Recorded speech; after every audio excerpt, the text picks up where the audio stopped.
3. I'm okay. Yeah. Arne, first of all, what was it like watching the Arsenal Palace game all together the other night? Different, because normally if you watch a game of football, you're either alone or with your family or with friends. Now we watched it all together, and it was a game that had a surprise. Before the game, I was surprised that it ended in a draw. During the game, I wasn't that surprised because Palace again showed where this league is all about. Very good performance as a team, and also a few very good individual performances. So yeah, in the end, maybe not a surprising result before the game. I didn't expect it to end in a draw. It means you just need a point now to clinch the Premier League title. So how do you feel about that opportunity to do that in front of your home fans as well? Yeah, first of all, that's a big responsibility because we are aware of the fact that the last time this club won the league, it was COVID time. So everybody is looking forward to Sunday. But we know that there's still a job to be done, and that's at least 1 point. And that's what we know, and hopefully our fans know as well when they come to the stadium, that they support us in the best possible way they can, which they've done the whole season. And are aware of the fact that we still need a point, and that's something we are definitely aware of here inside this building. So it's a nice game to look forward to, but it's also a responsibility we have for Sunday. With that as well, how prepared are you for the emotion of the occasion? Because as you say, it is very different to the last time the club won the Premier League title, with everyone together. Yeah, but first a game to be played against the Tottenham side that is playing for something special as well. Maybe not in the league, but definitely in the Europa League. So they want to go towards Bodo Glimt in the best possible prepared way. So yeah, we're only focused on, like I've said so many times, on the next opponent, and that is Tottenham now. So we will try to prepare the team the same way as we've done the whole season. And hopefully the players can bring the same energy, the same mentality towards the game as they've brought throughout the whole season. And the fans, we're expecting from them the same. Thank you. We're surrounded by history here, and I know you've mentioned that you've not thought about that yet, but there's only 11 managers who've ever won the Premier League title. You're about to become the first Dutchman ever to do it as well. Have you given yourself any opportunity yet about what that would mean to be in those echelons? No. I get these questions, so then it comes to your mind, of course, but that's the last thing you think about as a manager at this particular moment of time. The only thing I think about is hopefully they are all available, the players, and then prepare them, because I saw during the week again, I noticed last week how hard it was to win a game of football against a team that was, actually I think they were relegated, not officially, but close to that because of the goal difference. And still it was hard to get the win over the line. So I'm not getting carried away at all. I know we've faced Tottenham already 3 times, so I know how hard it is to beat them for us. And that's where my main focus is on. And you talked about surprises in the game that you watched on Wednesday night. You said this is 4th time now this season. Can there be any more surprises? Are there things that you can take from the 3 games that you played against Spurs so far this season? You can always be surprised by a game plan of a manager, but in the end of the season, every team played so many games, and it would be a bit weird to change your complete playing style in the end of a season. But during the season, this can happen a bit more. I think Tottenham knows the way we play, we know the way they play, but you can always adjust some details. But I think the big picture is clear for Ainge, Postecoglou, and for me as well, what we can expect. Many people are saying this is more of an achievement what you've done because you inherited this squad. I just wondered what you thought of that, and also when you came in, did you really think this was possible in your first season? Nah, said many times, if you come in, you don't, in the first days you're here, you just, first of all, look around you, how the training ground looks like, and then you start to work with your players. Then you're trying to get your playing style across, which we already knew we wouldn't change that much. But when players come back from holidays, when they've played at the national team, sometimes you need to refresh them a bit. What is expected over here. Then if you walk through this door, if you walk in here or at Anfield, you know the expectations. You know the expectations are that this club has to win trophies. And that doesn't change when I walk through that door. So the good thing is, I said it a few times before, that most managers work here for a long time, so you have a lot of chances to win something. But so you're aware of that, but that's not the first thing you think about when you walk through this door. Hi, Arne. What would you say to those who say the Premier League hasn't been as strong this season as in recent years? That everybody can have his own opinion. And the nice thing in life is that if you have your opinion, or in life, in the parts of the world where we live in, if you have your opinion, you can share it with everyone. And that's a very positive thing to have in a country, that everyone can have his opinion. And yeah, as long as that opinion comes from his idea and not from another reason, but you might have a different opinion. That's the nice thing about the world we are living in, that everybody can have his opinion.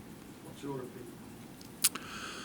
Difficult, because I'm only here for a year, so I can only tell you what I've experienced this season, and I think it's never been as exciting for top 4, top 5 finish, because in all the years before it was quite clear which clubs would probably get the first 3 or 4 positions. It's never been as hard to end up top 4, top 5 in the Premier League.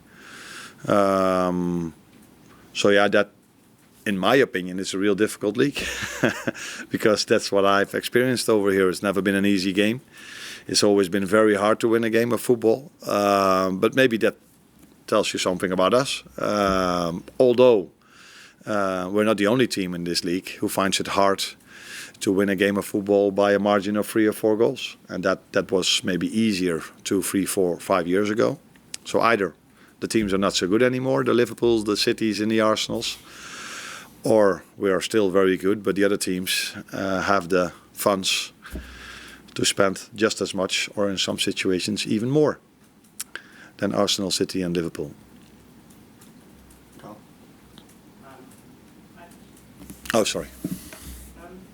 Fans are obviously planning a big party on Sunday. I'm wondering if you will be able to be enjoying the game. I enjoy to go to Anfield every single day, but the moment the referee blows his whistle, and even before that when I do my meetings, it's of course the focus is on trying to get the point or the win over the line. Normally we're only settling for a win, and the point is not enough. So the moment you enjoy is mostly when the referee blows his whistle. These are the 3, 4 or 5 minutes that you're really happy when you walk off the pitch. Then you walk into a dressing room where you always see 1 or 2 players that are not as happy as I am because they haven't played. So then already you start to think, oh yeah, okay, this has to be managed again as well. So then I need to go to the media. So it's mostly 3 or 4, 5 minutes that you're really happy. And then normal managerial life starts again. So yeah, enjoying is what you do after the referee has blown his whistle. I would hope on Sunday, if you win, you'll allow yourself more than 3 or 4 minutes to enjoy it. I would thought. That means that it's going to take a while before I go to the media. Okay. Any more for the breakouts? No. Hi Arne, I wanted to ask about Conor Bradley. First of all, is he fit enough to play 90 minutes? I know he's just coming back from injury in the last couple of games. He hasn't managed a full 90. Is he fit enough now to play if need be? That depends, of course, on the upcoming 2 sessions. But he was getting closer and closer to 90 minutes. I think it was the first and the second one were approximately the same amount of minutes. And it's normal if you played twice around 70 minutes, then the chance of you being able to play 90 is getting closer and closer. But we are also taking very good care of him because he had 2 injuries that were similar. So yeah, let's wait and see how he does today and tomorrow. If he's able to play, and if he's able to play, if he can make 90. Also, I mean, he's done so well in his early Premier League career, it's easy to forget he's only played 26 games. I think he's only ever played full 90 on 3 occasions. Okay. With the rest of the season to come, and thinking about some of the left wingers, obviously Spurs have got the likes of Richarlison, Mattel, then you've got Toma, Martinelli, Pedro Neto. How key for his development is it for him to be able to face some of those really good elite Premier League players and maybe play some more full 90 between now and the end of the season? It's going to be very important for him to become an even better player than he is now, to play many games in a row. Unfortunately for him, there's also another fullback who is world class at this club as well, with Trent Alexander-Arnold. So that is probably the only reason why he hasn't played back-to-back games yet, because he definitely has the quality to do so. And I think that is the next step for him in his development, is to play every single week and feeling that pressure. And at a certain moment, probably that doesn't feel as pressure anymore. But that might be his next step. But as long as Trent is here, it's going to be a difficult step for him to make as well. But they are both very good fullbacks. James? Arne, there were stories in Portugal earlier on this week that if Darwin Núñez plays and starts another game, it would trigger a clause. I think at €5 million, Liverpool would have to pay Benfica. Is there any financial element in your thinking, in terms of, or is it purely a footballing decision when it comes to picking the team for the rest of the season? Do you always believe what journalists say? Always. Not always. Me neither.